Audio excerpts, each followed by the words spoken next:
Hey guys, this is Heavy Lead Enthusiast, and today I'm bringing you part 2 for the powder-coated bullets versus smokeless powder.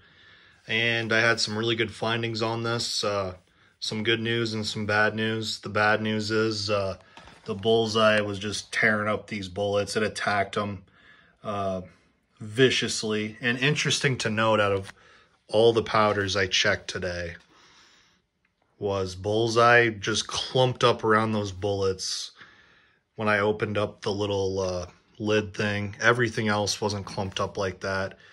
I have a list here I wanted to go through with you guys, kind of a pass or fail, and then I have some caveats for some of the powders. So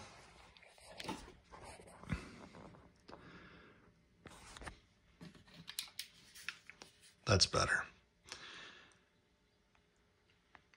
Unique pass with flying colors. That's actually the example I have right here to kind of compare and contrast against some other bullets I have laying on this table.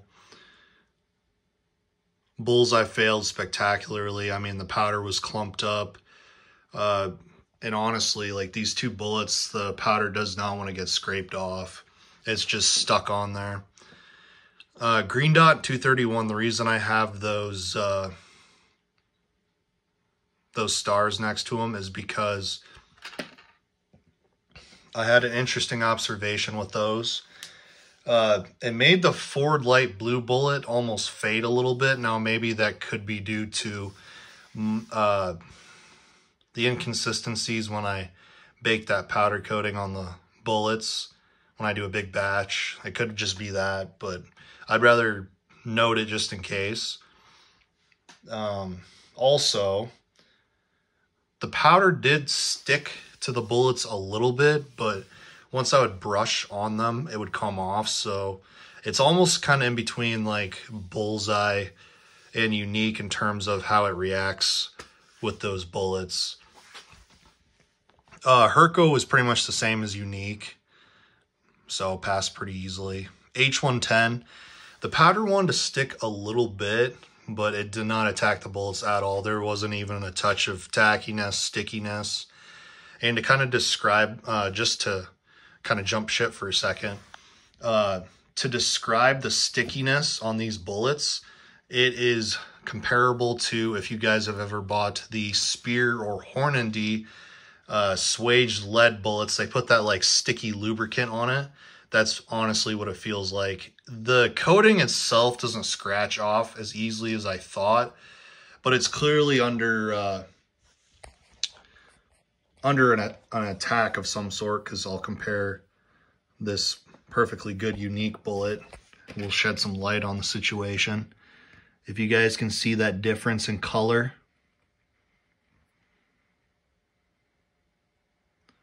Notice how that blue bullet on the right kind of has a waxy look to it. Well, it's not only a look, it feels sticky too.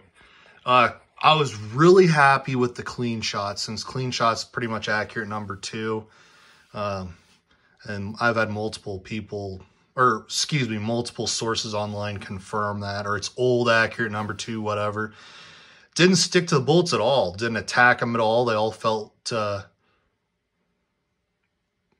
fine. True Blue, same story. Passed with flying colors.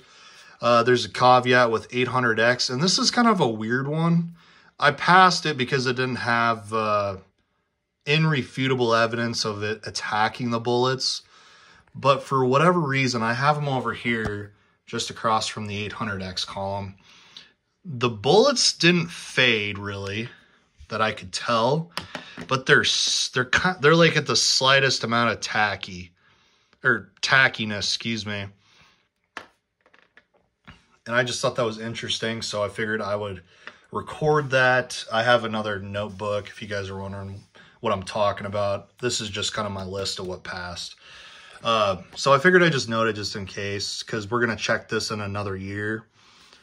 So this was my 1 month test, or a little over 1 month, and then I'm going to check these again in a year. Then I'll kind of have a good idea what bullets I can use loaded up in what bullets I can use loaded up in cartridges with what powder. So I noted that with 800X, and that was with the Eastwood Bright Pink and the Eastwood Ford Light Blue. But the other bullets were totally fine. They didn't have any tackiness to them. And then 2400 was my last powder. It passed with flying colors. I think there was some powder that was stuck on it. It could have been due to static too. Came off fine. None of the bullets were tacky or anything of that sort.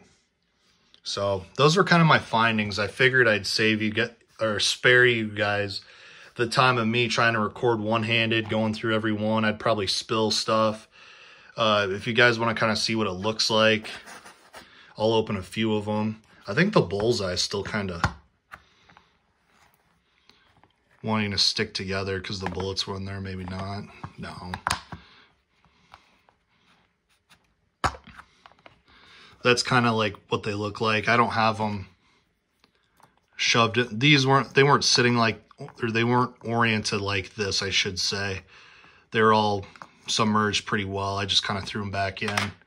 So that way I wouldn't get any bullets mixed up. I wouldn't get any powder mixed up in case there was powder on a bullet. Stuff like that. But that's kind of how some of them look with the bullets in there.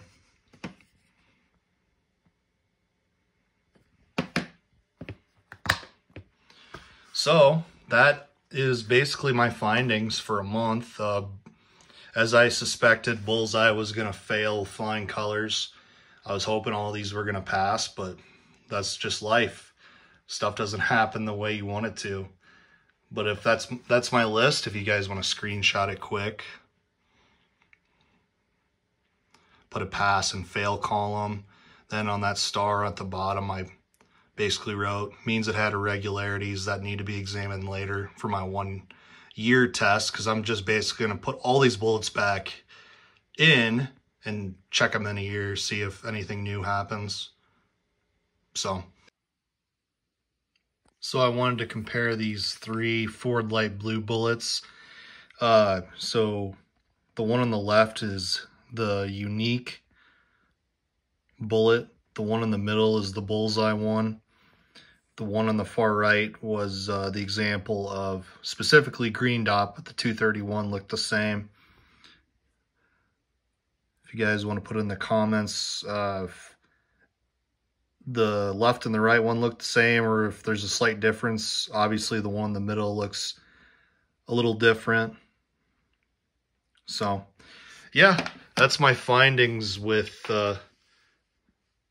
all the different smokeless powders with these 4 different kinds of powder coatings. So if you guys like the video, comment, like, share, and subscribe. And I hope you guys have a good day. God bless. Take care.